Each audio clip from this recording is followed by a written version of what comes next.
A semana que ven, a Federación Galega de Municipios e Provincias vai celebrar o Foro Local de Turismo de Galicia en Compostela, algo que terá especial seguimento desde Ourense, xa que este foro ten por obxectivo analizar a profunda transformación turística na que está inmersa a Unión Europea, que a través dos fondos Next Generation buscan minimizar os impactos negativos no medio ambiente e nos eidos locais e garantir beneficios a longo prazo. Entre os participantes nesta cita estará o INORDE.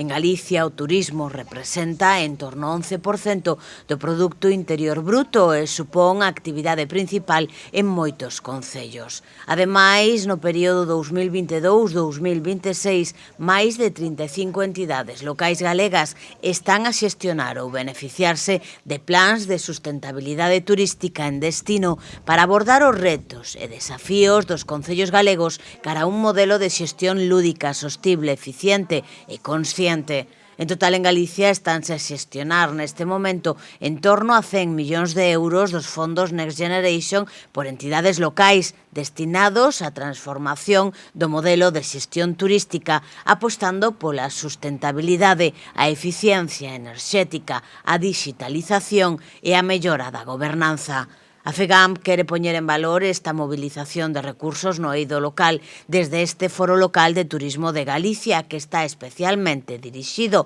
a persoas responsables políticas e técnicas de turismo e fondos europeos de concellos e deputacións e a xerentes e técnicos de empresas e asociacións sectoriais relacionadas coa actividade turística.